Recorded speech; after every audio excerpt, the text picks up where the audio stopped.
Hello, everyone. I want to dive in and spend a little bit of time on this particular topic. And I want to say in advance, this is super scary for me.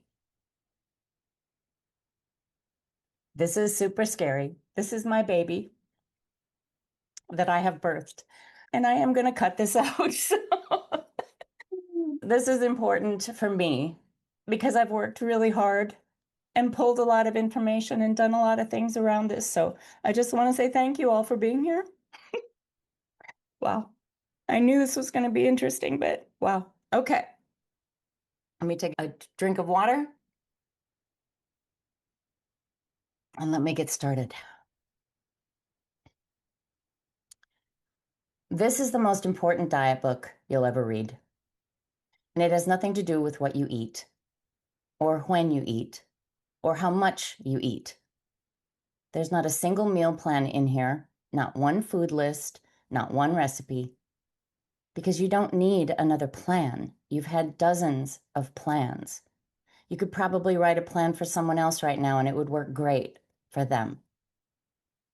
You don't have an information problem, you have an underneath problem. And what I'm about to share isn't just my story. I've spent years studying all types of addiction, in large part because there's so little research that even acknowledges certain substances might be the reason we struggle so mightily to peacefully coexist with food. Every chapter in this book is backed by neuroscience, attachment research, and psychology. Citations at the end of each chapter if you want to go deeper. This isn't woo-woo. This is how your brain actually works. This book, and not to say anything bad about woo-woo, but this is science-based. This book is about why you go to food when you're not hungry, what's driving the reach, what's underneath the pattern. This book isn't another plan to follow. It's a way to understand why you and your plan keep fighting each other and how to finally get them working together. And that's what we're doing here. Maya Angelou said, "When you know better, you do better." And I used to think that was beautiful, inspiring, until I realized it was one more reason to hate myself. Because I did know better. I knew exactly what I should eat. I knew what was healthy. I knew what was hurting me. And I still couldn't stop. Before I read from the book, drop in the chat thread. What's one thing you know about food that you just can't seem to do?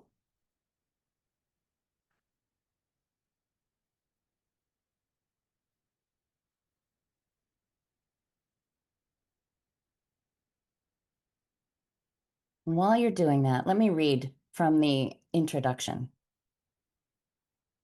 I'm standing in my kitchen at 3:30 a.m. and I can't stop eating. I know I should stop. I know this is bad. I know I'll hate myself even more in the morning. I know all the reasons this is wrong, destructive, pathetic. I know. I know. I know. And I can't stop. Does that sound familiar? If knowing better meant doing better, you'd have solved this years ago. You'd have read one book, followed one plan, and been done. But you're not done, because knowing was never the problem.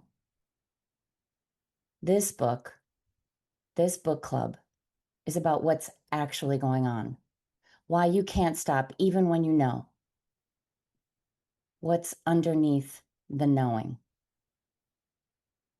FYI, all food plans are welcome here. Keto, vegan, bright line, Weight Watchers, no plan at all. I don't care what you eat. That's not actually true. I do care what you eat. But that's not what we're here for. We're here for what's under that. You find that this might make sense? If it does, you're in the right place. For those of you who don't know me, I'm Sonja. And that was me in the kitchen at 3:30 in the morning, at 315 pounds. I would hide wrappers in the dumpster outside so no one would see.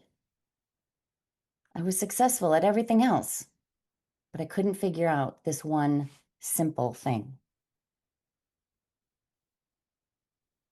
I've been where you are, and I want to show you a different way to look at it.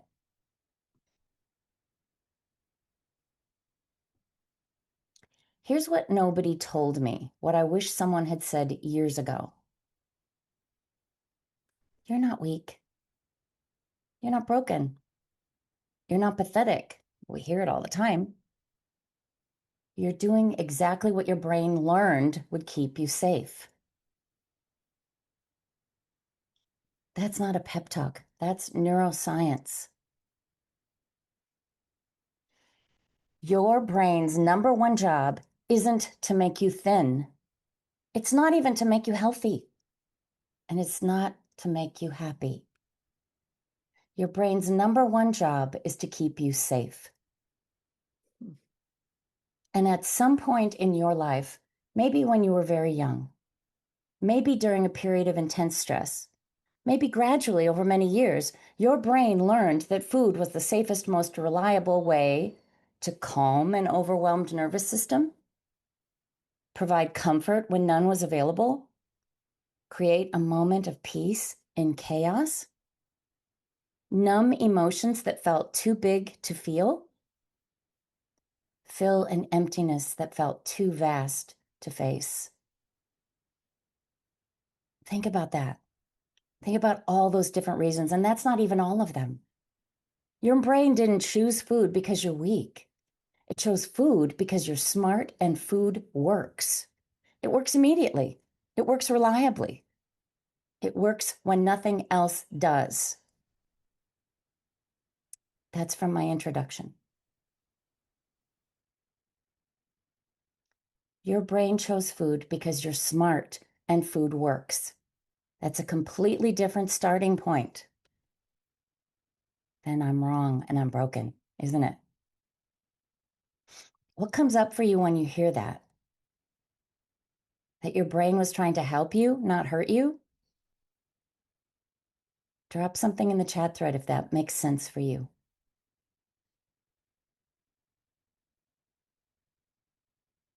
For me, it brought me relief and a sense of hope.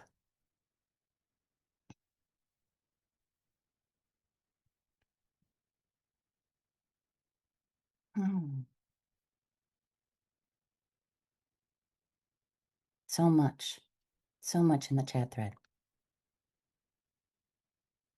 I know that I'm using food to fill an open-ended black hole that can never, ever be filled.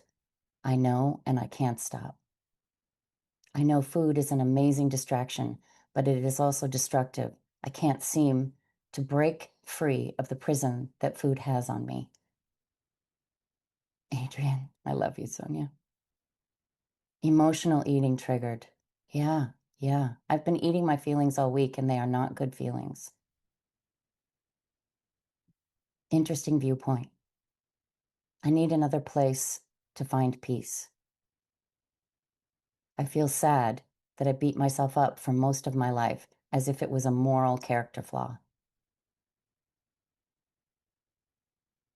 Such a relief to know. I could stop if I took the pause to reach out. In chapter 1 of my book, chapter 1 is called The Gift of Food Dysfunction. The gift.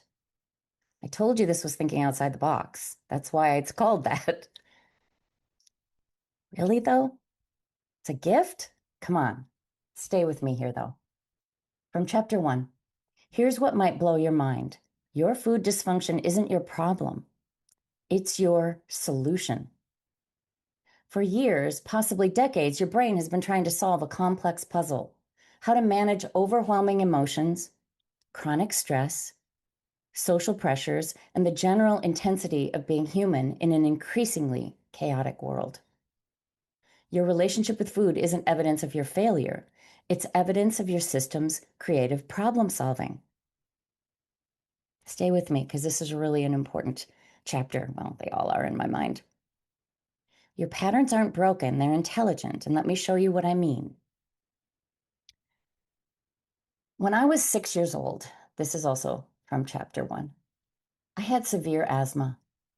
Every breath was a battle. I felt broken compared to other kids. After another bad episode, my father sat down with me and said something I'll have never forgotten. You know, Sonja, you're sophisticated. I was confused. First of all, my 6-year-old self did know the word. I did a lot of reading. He said, your system is more sophisticated than most. It recognizes minute threats and attempts to repel them. You're not sick, you're sophisticated. Get that? My body was inhaling substances that felt threatening. Hence asthma. That moment rewired something in me. What if the thing I thought was wrong with me was actually my system's intelligence? This story is in chapter 1. Let me read you what I wrote about what happened later. During my abusive marriage, I gained over 100 pounds while pregnant with my first daughter. For years, I saw this as failure, as loss of control. But when I finally understood the intelligence behind it, everything shifted.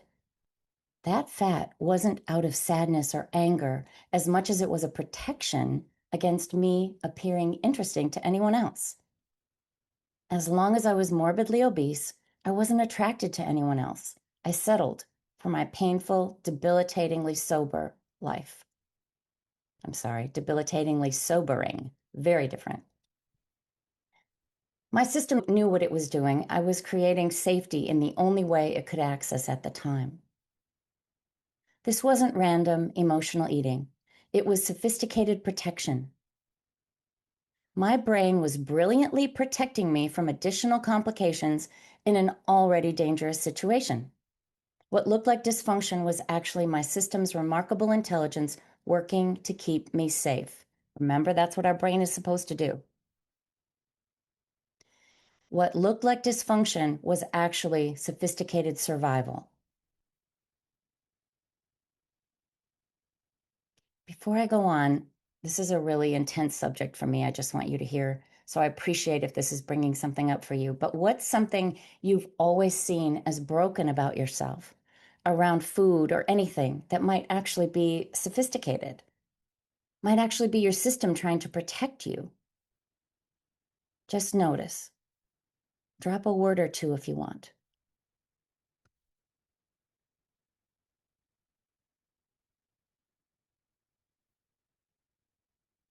It tells me I can learn new habits, new choices to make instead of going to food. Diffuse. Yeah.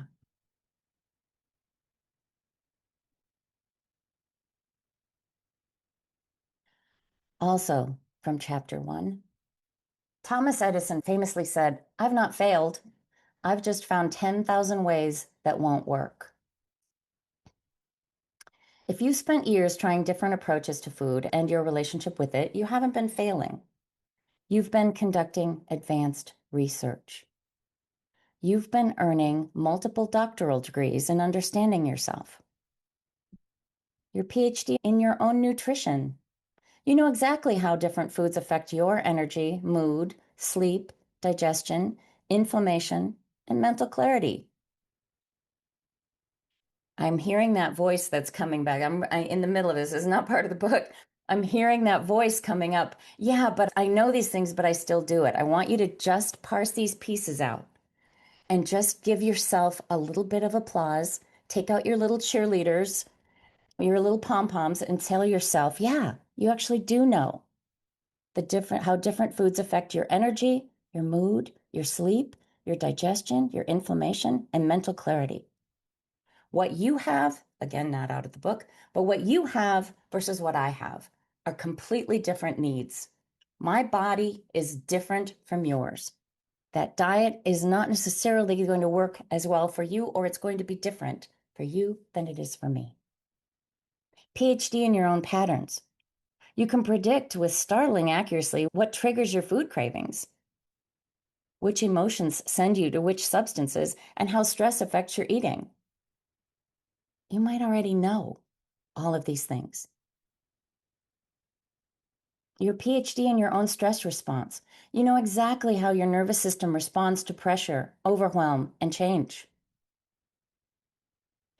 These aren't consolation prizes. These are legitimate areas of expertise that qualify you as the world's leading authority on one incredibly important subject. You. Don't give away your authority. Don't assume that you're wrong. Just look at it differently. Because you're not starting from zero. You have decades of data.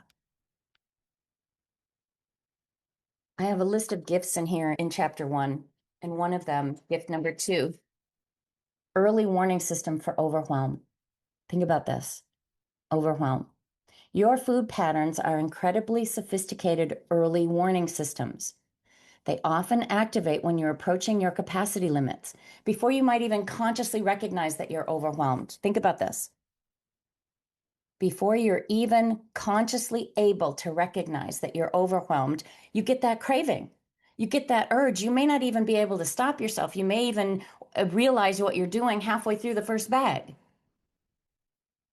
But that is your body giving out those warning signals, and your brain is responding. And it's quicker than we're able to recognize. Instead of seeing emotional eating as a failure, what if you saw it as your system's way of saying, we're managing more than feels sustainable right now. We need support, comfort, or relief. Food does all 3 of those and more. But there are other things that do and that can shift you. So many other things. I want you to think about that. Your patterns aren't attacking you, they're telling you something. We've been attacking ourselves. It's like trying to kayak up a raging river. I don't know about you, but that seems like a little bit too much. What if you were to kayak down that raging river, recognizing and using the things that you have available to you? Because these patterns are telling you something. If you can step back and pause. So let me ask you in the chat thread, if you wouldn't mind, if your food patterns this week, many of us in the United States celebrated Thanksgiving. I can't even imagine the possibilities here. But if your food patterns this week or this Thanksgiving weekend were trying to tell you something, what might they be saying? What did you need? Did you get enough self-care to balance the memory floods, the complicated relationships, the triggers that might surface?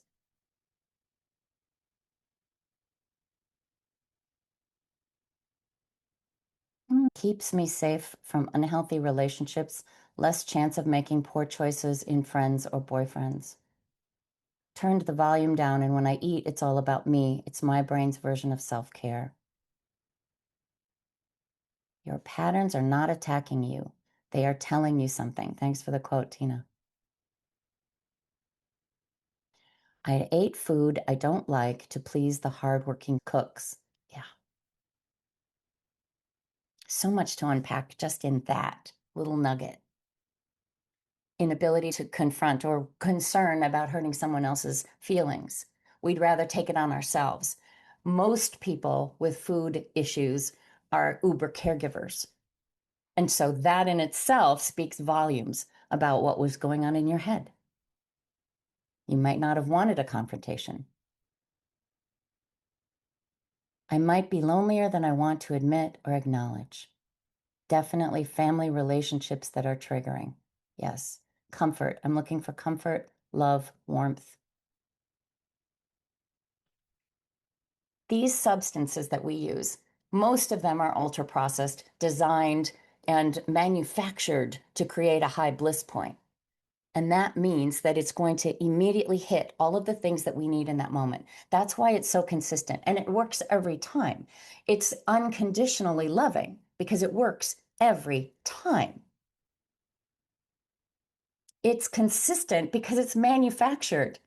It's not I'm going to try and replicate grandma's recipe and oops, I didn't understand the difference between baking soda and baking powder. That's not this. Ultra-processed substances in particular are a huge pull on us for that very reason, because they hit our dopamine, they hit serotonin, they hit oxytocin. All of those things are big hits in the moment. Our brain spikes in a positive way and we feel relief, we feel numb, we feel soothed, we feel comforted. And it's unconditional.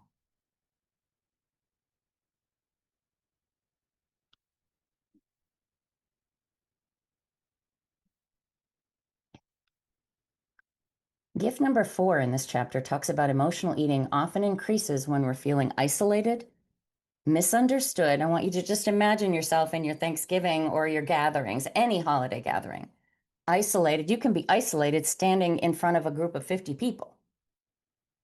You can feel very alone. I call that, and Sarah Payton calls that, alarmed aloneness. You can feel misunderstood. If you try to explain why you can't have this substance or why you choose to say no to it, it opens up a huge can of worms, and it probably triggers the person you're talking to. You feel disconnected from supportive relationships. Your food patterns may be highlighting your fundamental human need for connection, understanding, and belonging. I know this personally. Isolation is the byproduct of food obsession. It is born from watching myself in disgust as I devoured yet another supersized something in moments. It lurked beside me as I gathered up piles of empty wrappers to stuff in the outside dumpster so no one would see the level of consumption. My food patterns were showing me exactly what I needed: connection, understanding, community. The shame was the barrier, not the food.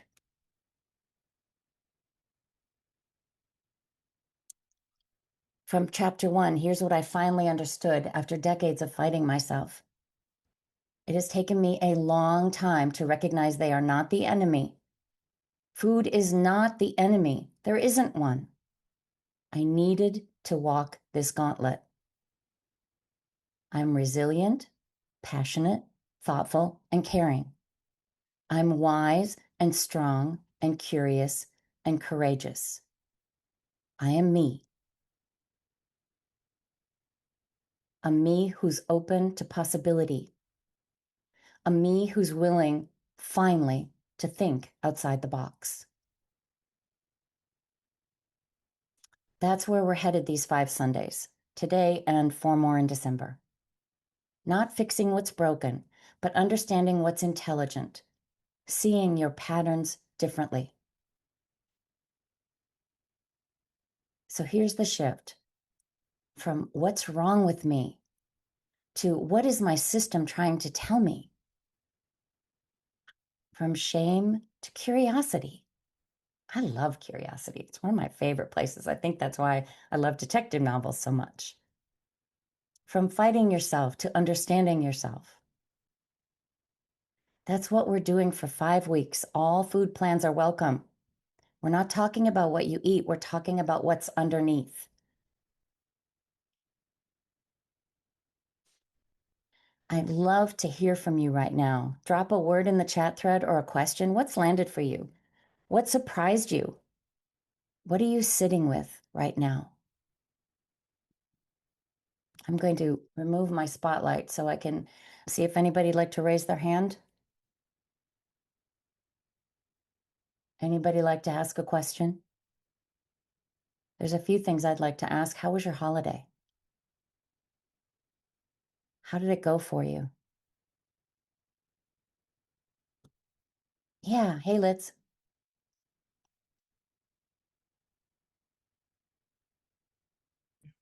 Sorry, I can't find the buttons. You got the buttons. I found the buttons. So when you're talking about processed food, Uh-huh. what comes to mind to me is not only is it manufactured, but scientifically engineered Yes, to hit your bliss points. They spend a absolutely. lot of money on it. They do. And we buy it, and it works. Those items are designed not to nurture our cells, not a single component generally of those manufactured, scientifically engineered, love that phrase, thank you, Litz, Scientifically engineered substances, not a single ounce of that, and not a single molecule of that is there to nurture my cells. It's there to nurture my soul. And if you can remember that as you pause, the pause is everything. To step back for just a moment. And I also want to remind you, you can reflect back not with regret, but with understanding and learning. You could go back to every situation because you've got them cataloged. Every time you did something wrong, you've got it cataloged. You've made a huge, beautiful list of all the things you've done wrong. A huge list. So you could go back and catalog all of those. I want you to think about this like driving a car. In order to learn, I just flashed on the shift that my dad taught me. A little Toyota pickup truck with a stick shift. I had to learn how to not just maneuver the brake and the clutch, but I also had to figure out what I was doing so I didn't kill everybody and myself. When we're learning how to drive, we're constantly adjusting and shifting based on the circumstances. Diets don't do that. Diets are black and white. And the more rigid, the better, right? Because it's clear. But think about what those rigid rules do or don't do. We don't learn anything from those rigid rules. I'm not suggesting they aren't important. I needed that rigidity for a while in order for me to feel like, oh, wow, this abstinence thing, this way of being, this clarity that I have, this releasing of the food fog, this immense amount of energy that I have was super important. I needed those boundaries. It's like learning how to bowl. You need those little bumpers, or you're constantly bowling into the gutter, and that feels really hard, and that just doesn't work. And I feel bad about myself all the time. Those gutters, those, what are they called with the bumpers? Those are important initially. But then life hits you beside the head. Something happens. For me, the first time I used to, oh my gosh, I think I've lost 1,000 pounds in my lifetime. For me, the times that I remember most about breaking a diet or failing at my weight loss plan was a holiday. Frankly, it was usually Halloween or Easter. I don't know. I'm sure it had nothing to do with the eggs and the copious amounts of crap.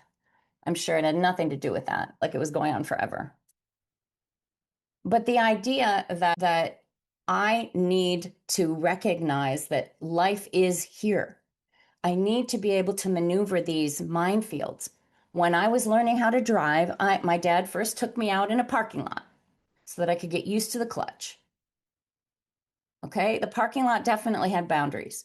But then I had to get out onto a regular road and I had to pay attention to the things around me.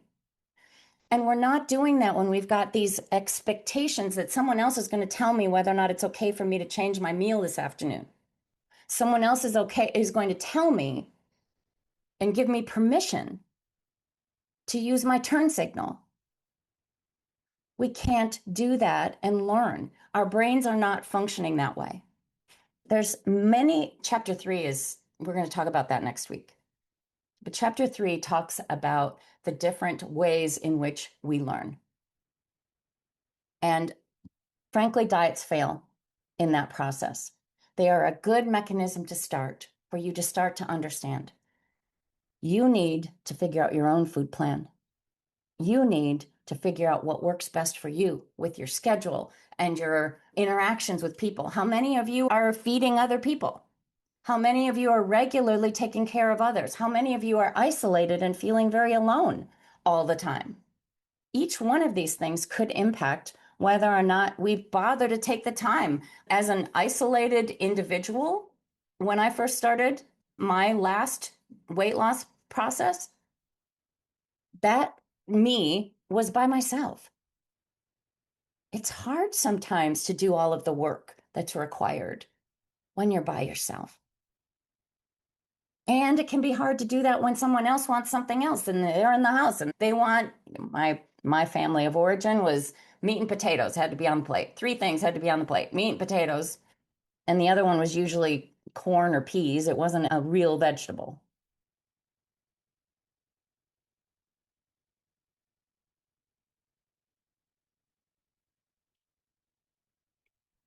What's landed for me is that my usual go-to for warmth, comfort, was stopped a week ago.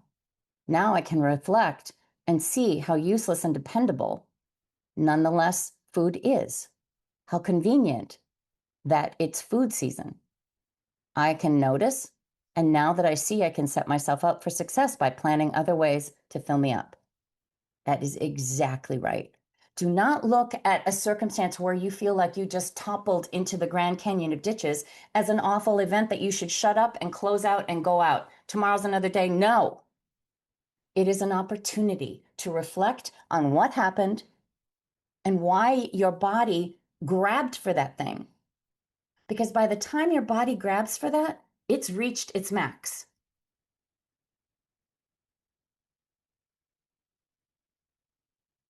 Why do you think they suggest self-care on a regular basis?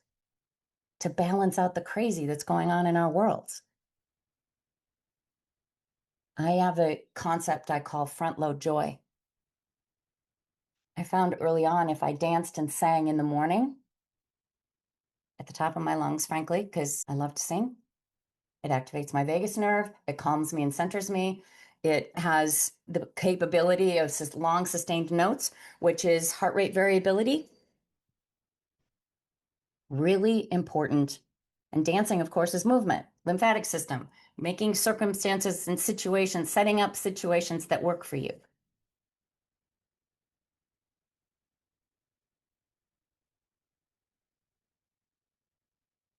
Another one here, eating because I felt shame when I was young, created proof in my unhealthy appearance that I should be ashamed. Yeah. See, I've got all the data. I suck.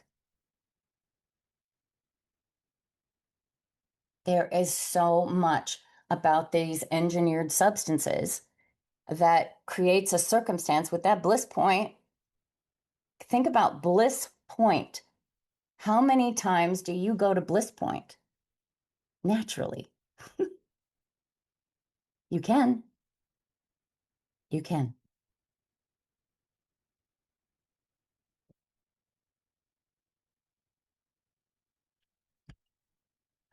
One assignment this week, if you want it.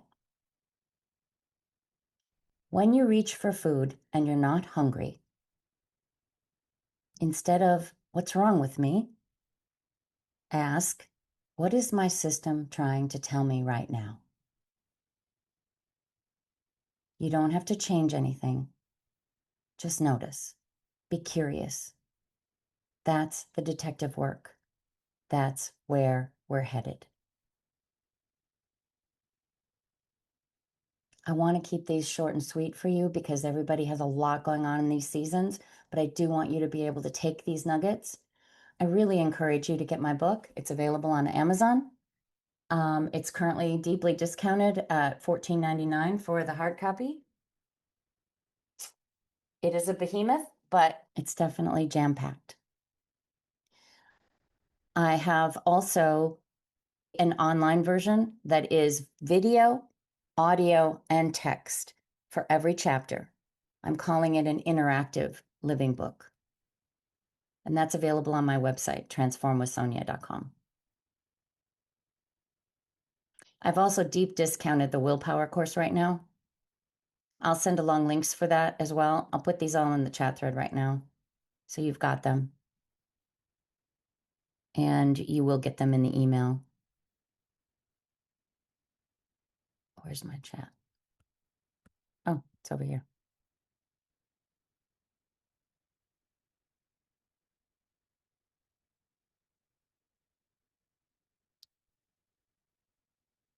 Yeah, you don't need to shop Amazon at all. I think that's available on a bunch of different, and definitely not this weekend. I get it, Elizabeth. Thank you.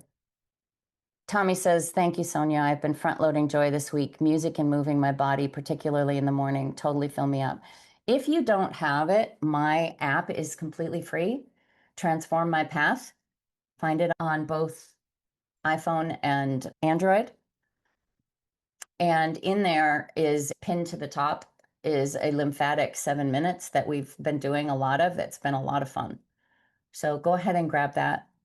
And you're welcome to interact with me and everybody else that's there. I really do appreciate connection and how important it can be and how hard it is. It can be really hard sometimes.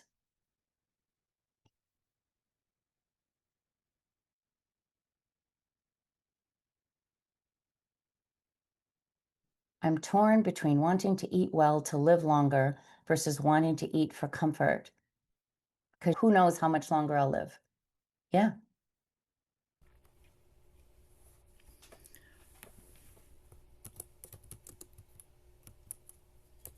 Anything else for the good of the order, guys? I really appreciate you.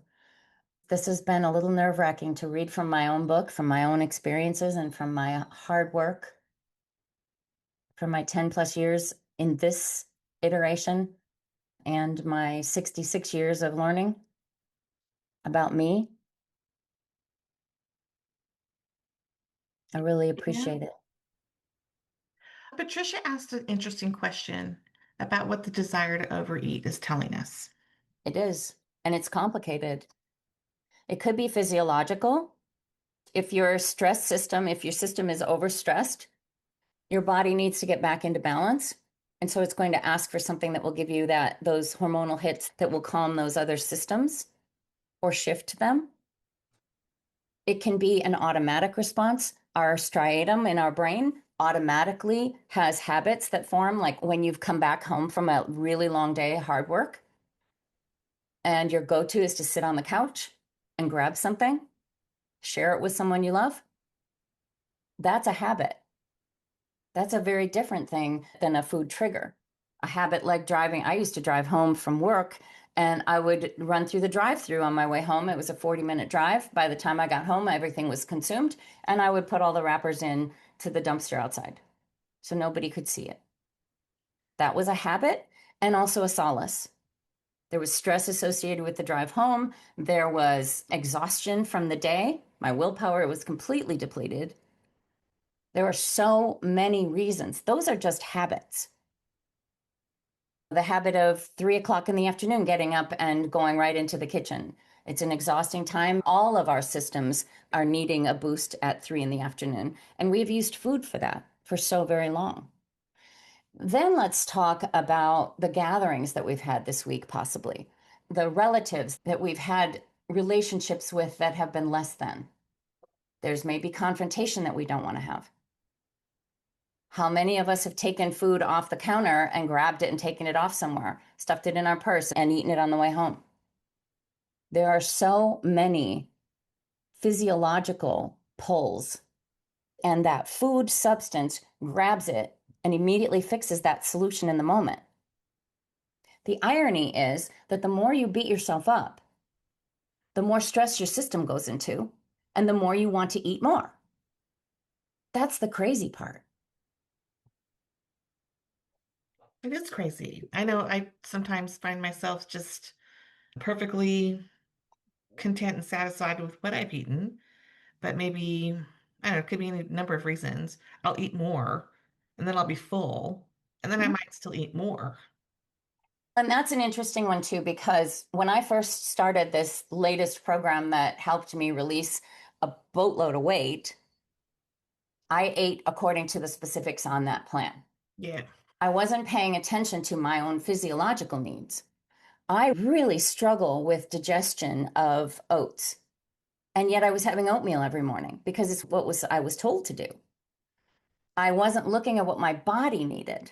I was also using almond milk as a protein source. I know that has shifted some for most people, but the urges that come for us are not always because we're triggered or traumatized. They could literally be your body needing a substance that it hadn't gotten yet. And so paying attention to your macros can be really helpful.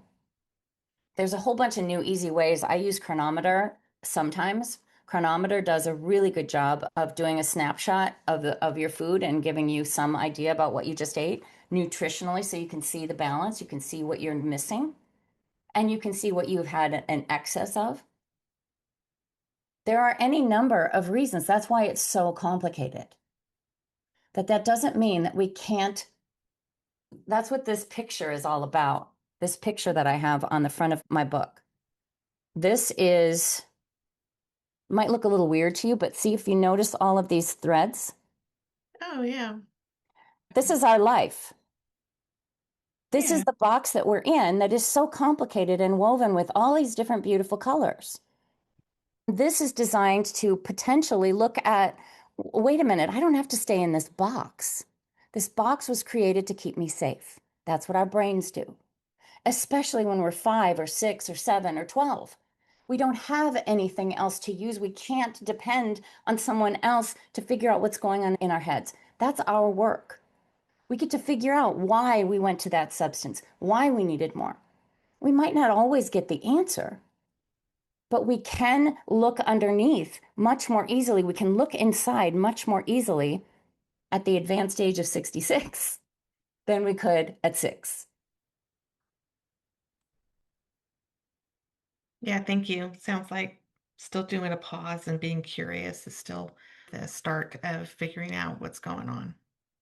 It's fascinating because I've done a ton of study. It's one of the things I really love to do. So Litzy is my study buddy. Patricia is often my study buddy. Between us, we do at least 5 times a week, if not more, together. And then I'm constantly looking up new information, reading new books. I'm always looking for a connection. One of the biggest connections I got was with Gabor Mate's book about drug addiction. Now, I struggled calling myself an addict for a number of reasons, but the biggest one was that I didn't want to be associated with a drug addict, which I find ridiculous on its face now that I think about it, because I was completely and totally at the mercy of these substances, like no different than anybody else that has an addiction. But I struggled with using that word. But when I started to listen to the things that he was saying about drug addicts, I saw so many commonalities. There's very little research that's been done on food dysfunction for a number of reasons. And the biggest one, I think, is because first of all, it's mainstream and it's acceptable. But when we consider that these substances are ultra processed and not food, I want you to understand the distinction. There's a program that uses the phrase "not my food." This is not food. These ultra processed substances are not food. It makes such a difference for me. It's NF. It's not food. Now, I can still consume it, especially when I know now what that does for me. I'm probably going to have to say no to it. I'm super allergic to so many things. I'm so grateful for that. Another reason that my first chapter is so important, to start reframing these things. You may not be allergic to these things, but this is a gift if you look at it that way, because it's highlighted. It's loud. It's a neon sign that says, this substance I'm putting in my mouth, I know is not healthy for me. So look at that moment. Do a little bit of, Martha Beck calls it walking back the cat. Do a little bit of walking back and thinking about, when's the last time I just gently wrapped myself in a pink fuzzy blanket and did something gentle for myself. This week in particular, if you've had to do a bunch of cooking, if you've had to create a circumstance where the entire world is coming and pouncing on your space, anything that you've had to do that requires extra effort requires a balance. We need to be able to balance that. It's not always easy to do. But the more that you work on that, the more you're going to reflect on this is a healthier choice. And I understand why I wanted to go this direction. I'm not going to beat myself up anymore over it.